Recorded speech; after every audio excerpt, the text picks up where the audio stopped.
Hello student, स्वागत है आपका मेरे चैनल इजी साइंस मैथ में। आज हम पढ़ेंगे कक्षा 10 की प्रश्नावली 1.1।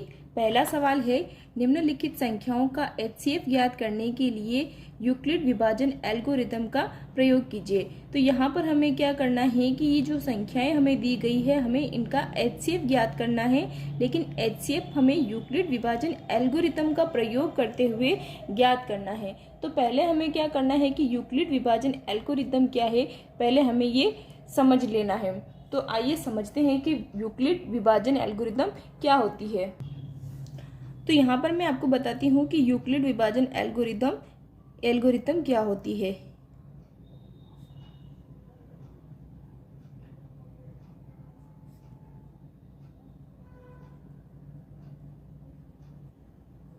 देखिए, यूक्लिड विभाजन एल्गोरिथम ये क्या होती है कि अगर आपके पास कोई दो पूर्णांक है, जैसे मान लीजिए आपके पास कोई दो पूर्णांक a और b है, ठीक है।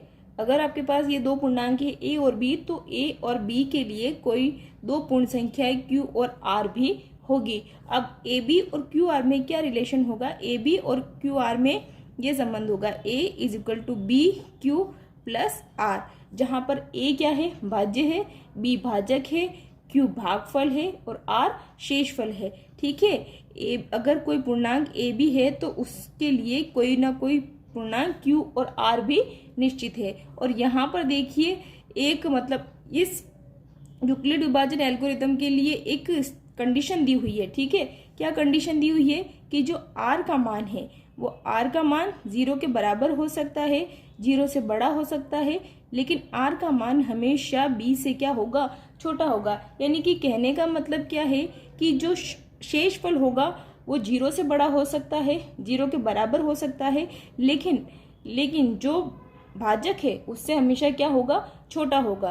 देखिए, इसको हम एक एग्जाम्पल से समझते हैं। जैसे मान लीजिए आपको कोई भी दो संख्याएं दे रखी है, जैसे दो पूर्णांक दे रखे हैं, a बराबर दे रखा है 20 और b बराबर दे रखा है आपको 4, ठीक है। जब हम इस पर यूक्लिड की विभाजन एल्गोरिथम का प्रयोग करते हैं तो क्या आता है हमारे पास, देखिए 20 बराबर 20 का भाग 4 में देना है ना। 20 का भाग जब 4 में दोगे तो आपके पास क्या आएगा, 5 आएगा, ठीक है। जैसे यहाँ पर मैं आपको 20 का भाग दे के बताती हूँ। अगर आप 20 में 4 का भाग दोगे, है ना, तो कितनी बार जाएगा, 5 बार, 4 पंजे 20, और क्या बचेगा आपके पास, शेषफल 0 बचेगा, ठीक है। तो यहाँ पर a बराबर क्या है, 20 है, ठीक है, और b बराबर क्या है, 4 है।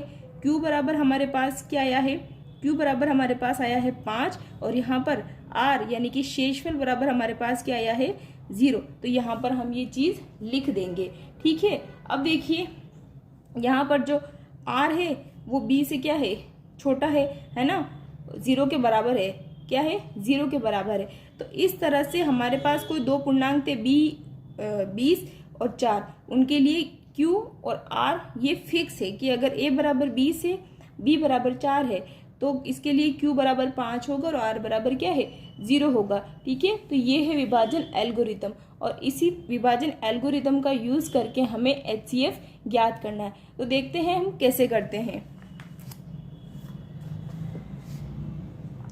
तो इसमें पहला सवाल है, फर्स्ट है इसमें 135 और 225। तो देखिए, आपको इसमें ये देखना है कि 135 और 225 में से बड़ा कौन है। तो इसमें 225 बड़ा है 135 से, ठीक है। तो जो बड़ी संख्या है उसमें हम छोटी संख्या का भाग देंगे। तो हम किस में भाग देंगे, 225 में भाग देंगे 135 का, ठीक है। तो हमारे पास क्या आता है, देखिए 225 में किसका भाग देंगे, 135 का। तो भाग में आपको यहाँ पर देके बताती हूँ।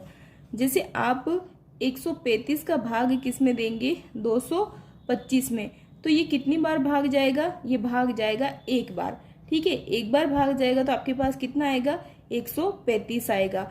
अब आप यहाँ पर इसको घटाओगे तो 5 में से जब 5 घटाओगे तो 0 आएगा, 2 में से 3 नहीं जाता है तो 2 क्या करेगा, यहाँ से 1 उधार लेगा, तो यहाँ पर रह जाएगा 1, और यहाँ पर कितना हो जाएगा, 12, और जब 12 में से 3 जाएगा तो क्या बचेगा, 9, ठीक है। तो आपके पास क्या आ गया, 90 आ गया शेषफल, ठीक है। तो अब देखिए इसको हम यूक्लिड विभाजन एल्गोरिथम के रूप में कैसे लिखेंगे।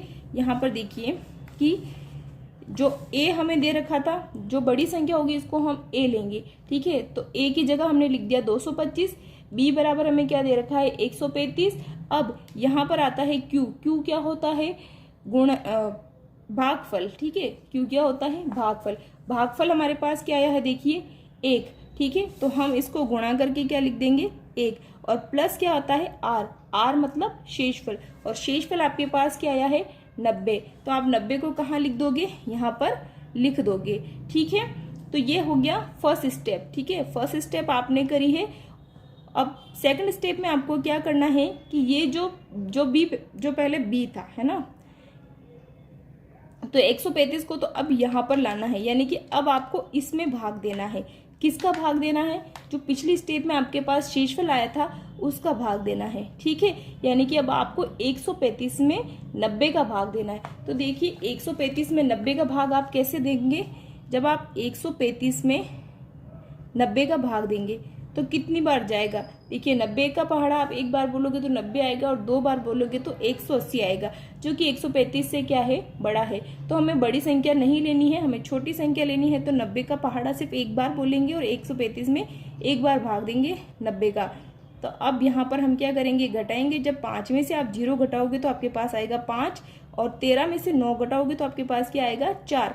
यानी कि ये हमारा a है ना, ये b है, ठीक है। ये भाज्य है a, ये भाजक है b, ये भागफल है यानी कि q, और ये शेषफल है यानी कि ये r है। तो a और b तो हमने लिख लिया, बचा हमें q लिखना है और r लिखना है। तो q की जगह हमारे पास क्या है 1 है, तो यहाँ पर हम 1 लिख देंगे, और r की जगह हमारे पास क्या है 45, तो हम प्लस करके यहाँ पर 45 लिख देंगे, ठीक है। ये फर्स्ट स्टेप हो गई, ये सेकंड स्टेप हो गई। अब थर्ड स्टेप करेंगे। देखियो कहाँ तक स्टेप करनी है, जब तक हमारे पास 0 नहीं आ जाता है तब तक हमें ऐसे करते रहना है। अब आप क्या करोगे, अब ये जो 90 है आप इस 90 में भाग दोगे। किसका दोगे, इस 90 में आप भाग दोगे जो आपके पास शेषफल आया है ना, ये इस शेषफल का आप इस 90 में भाग दोगे, ठीक है। तो ये है a और ये है b, और इन a और b के लिए हमें क्या निकालना है q और r निकालना है। तो देखिए कैसे निकालते हैं, जब आप 45 का भाग दोगे किसमें 90 में, तो कितनी बार दोगे, 45 का पहाड़ा एक बार बोलने पर आएगा 45 और 2 बार बोलने पर आएगा 90। तो यानी कि 90 में हम 45 का भाग 2 बार देंगे तो हमें मिल जाएगा 90। यहाँ पर हमारे पास शेषफल क्या आएगा 0। ये रहा a, ये b, ये a और b के लिए हमें q मिल गया, और ये रहा r। तो a और b तो हमने पहले ही लिख रखा है। और यहाँ पर देखिए q की जगह आपको क्या लिखना है 2, और r की जगह क्या लिखना है 0। तो गुणा करके q की जगह क्या लिख देंगे 2, और r की जगह आप क्या लिख देंगे 0। तो देखिए ये स्टेप हमने की। अब हमारे पास शेषफल क्या आ गया है 0 में 0 आ गया है, ठीक है। तो इस शेषफल में हम इसमें 45 में अब हमें 0 का भाग देने की ज़रूरत नहीं है। अब देखिए आपके 135 और 225 का HCF क्या होगा, जब आपके पास शेषफल 0 होता है तो उस स्थिति में जो b होता है वही आपका क्या होता है HCF होता है। क्या होता है HCF। तो आप लिख दोगे 135 और 225 का HCF क्या है 45 है, ठीक है। इस तरह से आप लोगों का ये आंसर आ जाएगा। दूसरा क्वेश्चन है 196 और 38,220। तो इसमें अपने को ये देखना है कि बड़ी संख्या कौन सी है। तो 38,220 बड़ा है 196 से, ठीक है।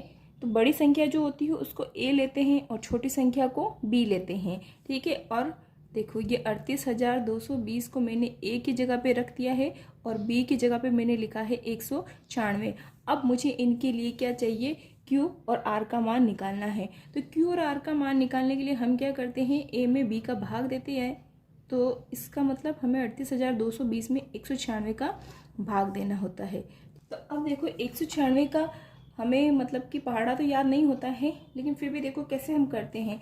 तो हमें ये पता है कि 196 का पहाड़ा जब एक बार बोलेंगे। पहाड़ा बोलना यानी कि हम उसका गुणा ही करते हैं, कि जब 2 बार बोला पहाड़ा यानी 2 से गुणा, 3 बार बोला पहाड़ा यानी 3 से गुणा। तो 196 को जब एक बार बोलेंगे पहाड़ा तो क्या आएगा, 196 ही आएगा। तो हम ये देखते हैं कि 2 बार करने पर कितना आता है। ठीक है, तो जब 196 को यहाँ कर देती हूँ मैं, 196 को जब 2 से गुणा करते हैं तो 2 छंग 12, 12 के 2 हासिल के 1, 2 नम 18, 18 और 1 19, 19 के 9 हासिल का 1, 2 एकम 2, 2 और 1 कितना हो रहा है 3। यानी कि 2 बार गुणा करने पर 196 को 2 से गुणा करने पर 392 आता है। और हमारे पास यहाँ पे क्या है 382, जो कि 392 से छोटा है। तो हम क्या करेंगे, इसको एक बार ही गुणा करेंगे। 196 को किससे गुणा करेंगे, 1 से ही गुणा करेंगे। तो हमारे पास क्या आ जाएगा 196 ही आएगा। और यहाँ पर हम क्या करेंगे, बाकी कर लेंगे। 2 में से 6 नहीं जाता है तो 2 इससे एक उधार लेगा और ये क्या हो जाएगा 12। और यहाँ पे कितना हो जाएगा 7। 12 में से 6 जाएगा तो 6 बचेगा। और 7 में से 9 नहीं जाता है तो 7 क्या करेगा, 3 से एक उधार लेगा और कितना हो जाएगा 17। 17 में से 9 जाएंगे, कितने बच जाएंगे 8।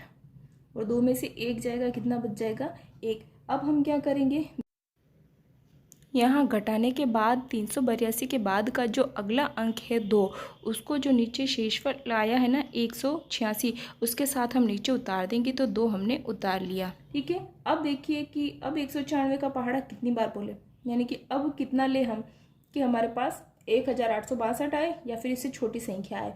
तो अब आप ये सोचिए कि 196 को जब 10 से गुणा करेंगे या 10 तक पहाड़ा बोलेंगे तो क्या आएगा 1960 आएगा। और 1862 लगभग उसके पास की संख्या है। तो हमें 1960 तो नहीं चाहिए, तो हम ऐसा करते हैं 9 बार, है ना, 9 बार पहाड़ा बोल के 9 से गुणा करके देख लेते हैं कि हमारे पास क्या आता है। तो जब हम 196 को 9 से गुणा करते हैं तो क्या आता है, 9 छंग 54, 54 के 5 आ जाएंगे हासिल के, 54 के 4 आएंगे हासिल के 5 आएंगे। नमन में 81, 81 और 5 कितने हो जाएंगे 86, 86 के 6 हो जाएंगे और हासिल के कितने आ जाएंगे 8। 9 एकम 9, 9 और 8 कितने हो जाएंगे 17। तो कितना आ गया, तो देखिए ये जो संख्या है ये 1764, ये 1862 से क्या है छोटी है। तो हम ये संख्या ले सकते हैं। ठीक है, तो हमने यहाँ पे इसका भाग कितनी बार गया, 9 बार गया। क्या आया 1764। तो 1764 हम यहाँ लिख देंगे। अब देखिए 2 में से 4 नहीं जाता है तो 2 पास वाली संख्या से एक उधार लेकर के कितना हो जाएगा 12। 12 में से फिर 4 जाएगा तो यहाँ बचेगा 8। अब यहाँ रह गया है 5। ठीक है, क्योंकि इसने किसको दे दिया, इसको। तो अब 5 में से 6 नहीं जाता तो 5 इससे उधार लेगा और यहाँ पे हो जाएगा 15। 15 में से सब 6 जाएगा तो बचेगा 9। और यहाँ पे कितना रह गया 7। 7 में से 7 जाएगा, कितना बचेगा 0। 1 में से 1 जाएगा, कितना बचेगा 0।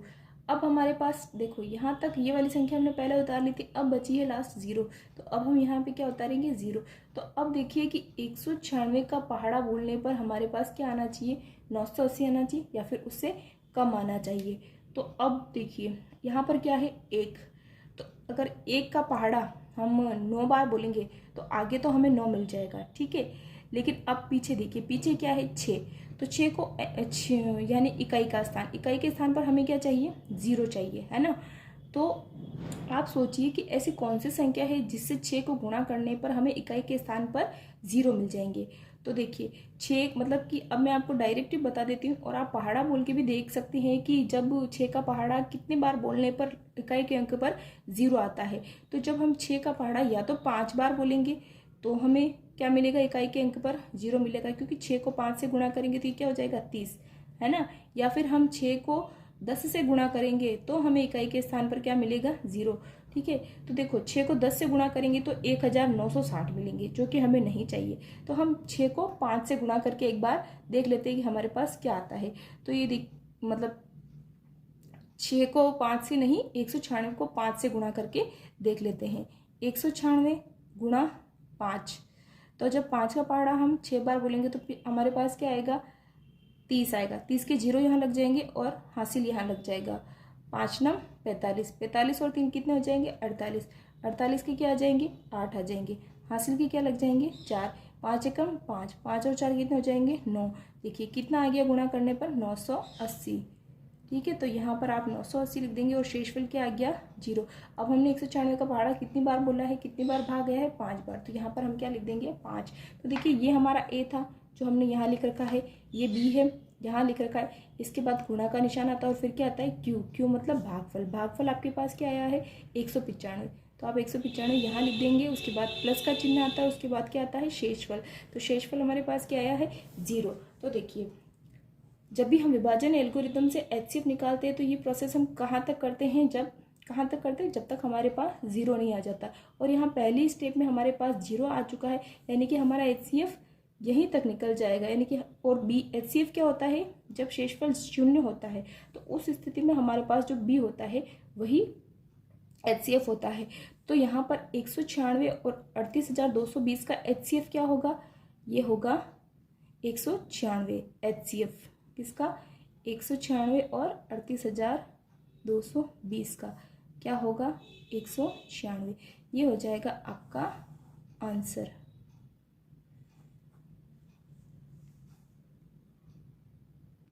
अगला क्वेश्चन है 867 और 255, इनका एचसीएफ निकालना है। तो पहले हम देख लेंगे कि दोनों में से बड़ी संख्या कौन सी है। तो 867 बड़ी है 255 से, ठीक है। ये देखो ये बड़ा है यानी कि ग्रेटर देन का निशान है, ठीक है, चिन्ह है। तो जो बड़ी संख्या होगी वो हमारा ए होगा और जो छोटी संख्या होगी वो क्या होगा बी होगा। अब ए में बी का भाग दे के हम इनके लिए क्यू और आर निकाल लेंगे।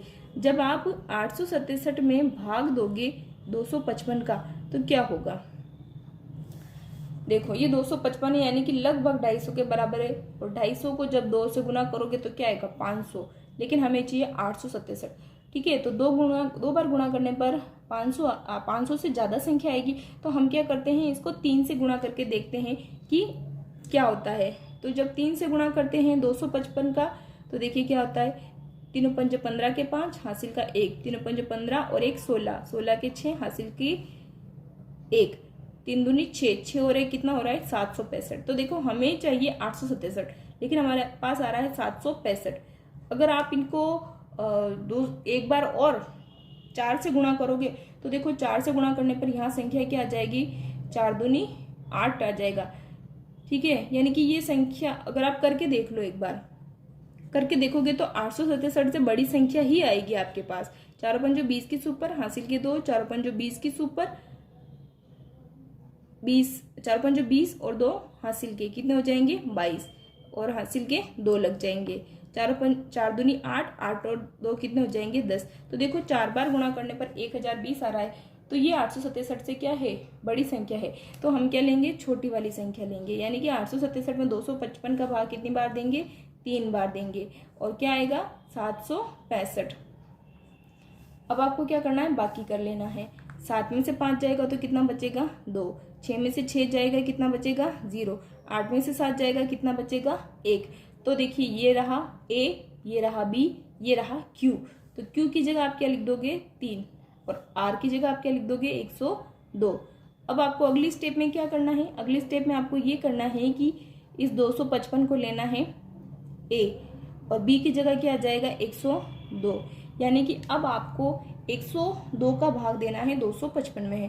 तो 102 में जब आप 255 का भाग दोगे तो क्या आएगा, देखो 102 का पहाड़ा जब एक बार बोलोगे तो आएगा 102 और 2 बार बोलोगे तो कितना आएगा 204, ठीक है 204 आएगा, ठीक है। 3 बार बोलोगे तो 306 आएगा। इसलिए हम 102 का भाग कितनी बार देंगे 2 बार देंगे। तो हमारे पास क्या आएगा 204। 5 में से 4 जाएगा 1 बचेगा, 5 में से 0 जाएगा 5 बचेगा, ठीक है। तो ये रहा A, ये B, ये Q और ये R। तो Q की जगह क्या लिख देंगे 2 और R की जगह क्या लिख देंगे 51। अब आप क्या करोगे 102 में भाग दोगे 51 का, है ना। तो यहाँ पर 102 में भाग दोगे 51 का। देखो 51 का पहाड़ा एक बार बोलोगे तो आएगा 51 और 2 बार बोलोगे तो क्या आएगा 102। तो 51 में 102 में 51 का भाग कितनी बार जाएगा 2 बार, ठीक है। तो यहाँ पर आप क्या लिख दोगे 2 और क्या आ जाएगा 0 आ जाएगा। यहाँ पर शेषफल कुछ नहीं बचेगा 0 आ जाएगा।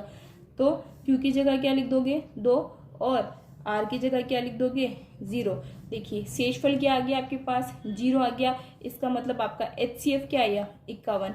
यानी कि 867 और 255 का HCF क्या है, आप बोलोगे 51 है। तो ये हो गया आपका तीसरा क्वेश्चन। दूसरा सवाल है, दर्शाइए कि कोई धनात्मक विषम पूर्णांक 6q+1 या 6q+3 या 6q+5 के रूप का होता है जहां q कोई पूर्णांक है। ठीक है, तो ये हमें दर्शाना है। क्या दर्शाना है कि कोई भी धनात्मक विषम पूर्णांक, यानी कि कोई भी धनात्मक विषम पूर्णांक, यहाँ पर हमें इसकी जगह कुछ दे नहीं रखा है। तो देखिए, इसको सॉल्व करने के लिए हम क्या मान लेते हैं कि कोई भी जो धनात्मक विषम पूर्णांक है वो a है। तो माना कि कोई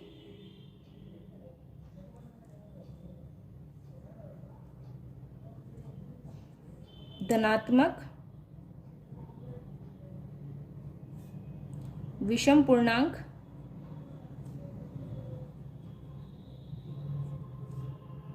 a है तथा b। ठीक है, अब देखो हमें विभाजन एल्गोरिथम का यूज करना है, तो अगर हमारे पास a है तो हमें b भी लेना होगा। ठीक है, क्योंकि ये सवाल हमें विभाजन एल्गोरिथम से करना है तो b हमें लेना होगा। लेकिन अगर आप यहाँ पर देखेंगे इस सवाल में, तो यहाँ पर देखिए ये जो दे रखा है 6q+1 6q+3, तो यहाँ पर जो ये 6 दे रखा है 6 दे रखा है 6 दे रखा है, यानी कि हमारे पास यहाँ पर b का एक मान हमें दिया हुआ है।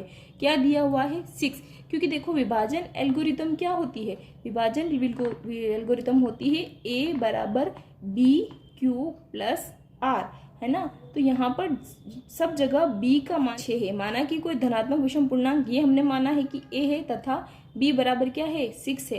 तो अब इसमें यानी कि इस a और b में विभाजन एल्गोरिथम का प्रयोग करने पर, तो यूक्लिड विभाजन एल्गोरिथम से, यूक्लिड विभाजन एल्गोरिथम से a बराबर 6q+r होगा, और जहां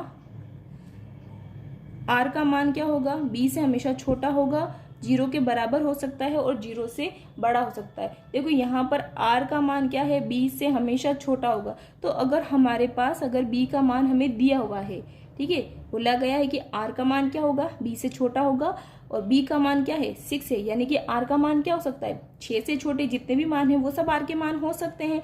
तो यानी r के मान 0 हो सकता है। ठीक है, क्योंकि r का मान 0 हो सकता है और 0 से बड़ा भी हो सकता है। तो 0 हो सकता है, 1 हो सकता है, 2, 3, 4, 5 हो सकता है, लेकिन 6 नहीं हो सकता है, क्योंकि 6 क्या है? b की वैल्यू है। ठीक है, तो इसलिए हम लिख सकते हैं कि इसलिए r बराबर क्या हो सकता है? 0, 1, 2, 3, 4, 5 हो सकता है। ठीक है, क्योंकि b बराबर क्या है?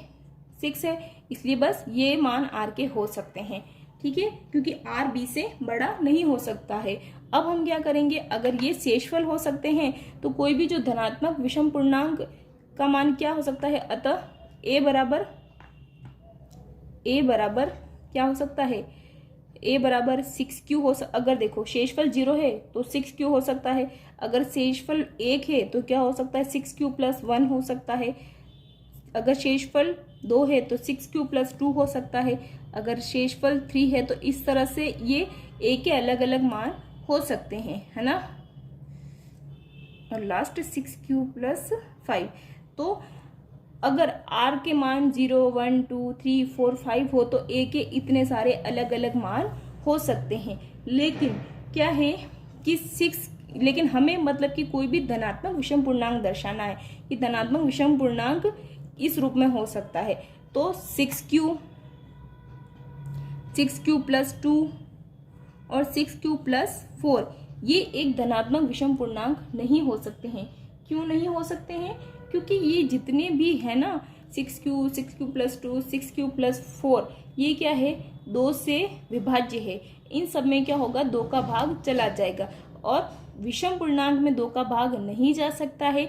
इसलिए 6q, 6q+2, 6q+4 विषम पूर्णांक नहीं हो सकते हैं। तो विषम पूर्णांक सिर्फ क्या होंगे, 6³+1, 6³+3 और 6³+5। तो अब हम यहाँ पे लिख सकते हैं कि क्योंकि 6³+2 और 6³+4 दो से विषम पूर्णांक नहीं हो सकते हैं,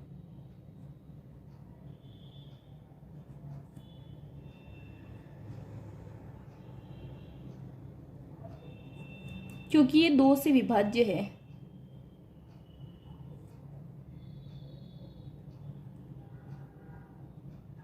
दो से विभाज्य है मतलब इनमें 2 का भाग चला जाएगा। और जब किसी संख्या में 2 का भाग चला जाता है तो वो विषम संख्या नहीं होती है, वो सम संख्या होती है। ठीक है, 2 से विभाज्य है, अतः धनात्मक विषम पूर्णांक, इसलिए धनात्मक विषम पूर्णांक 6³+1, 6³+3 या 6³+5 के रूप का होता है। इस तरह से आपको ये सवाल करना है। ठीक है, यहाँ पर यह आएगा, कोमा नहीं आएगा। ठीक है,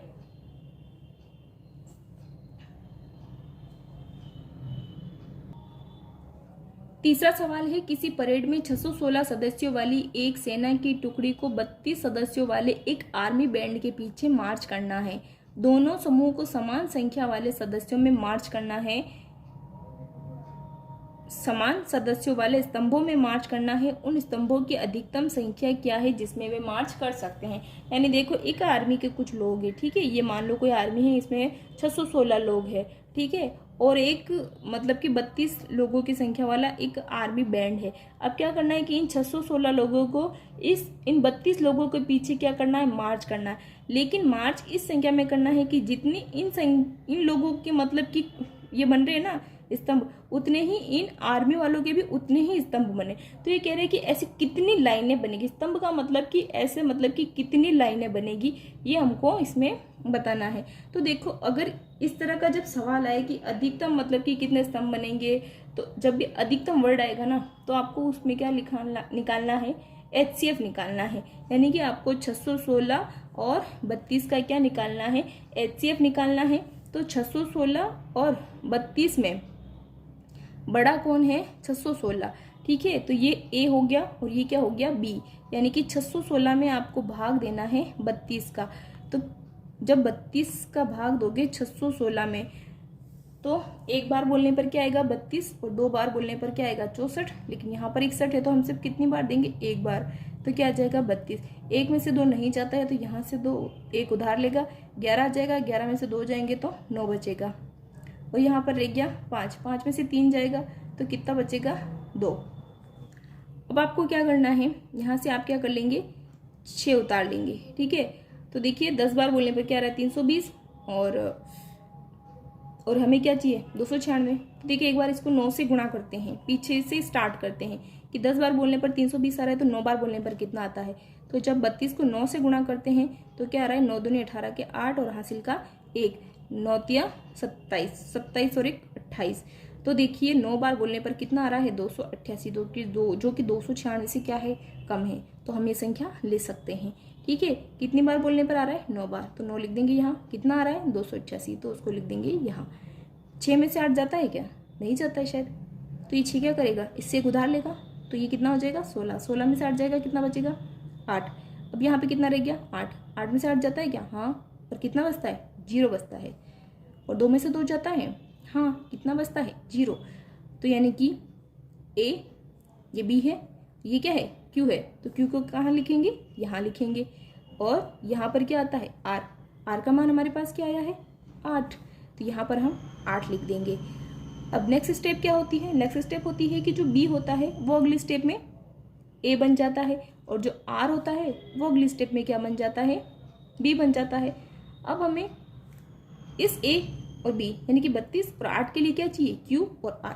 वो कैसे निकलेगा, वो ऐसे निकलेगा कि हमें 32 में भाग देना पड़ेगा 8 का, तो कि जो कि कितनी बार जाएगा, 4 बार जाएगा, क्योंकि 8 का पहाड़ा 4 बार बोलने पर 32 आता है। और यहाँ पर हमें शेषफल क्या मिलेगा, 0। तो ए है, बी है, क्या चाहिए, क्यू, जो कि कितना आया है, 4। क्या चाहिए यहाँ पर, आर, जो कि कितना आया है, 0। ठीक है, तो अब यहाँ पर क्योंकि शेषफल 0 आ चुका है, तो यहाँ पर हमारा जो HCF होगा, यानी कि अधिकतम स्तंभों की जो संख्या होगी वो क्या होगी, 8। तो आप यहाँ पर लिख दोगे तो कि 616 व 32 का HCF 8 है, इसलिए अधिकतम स्तंभों की संख्या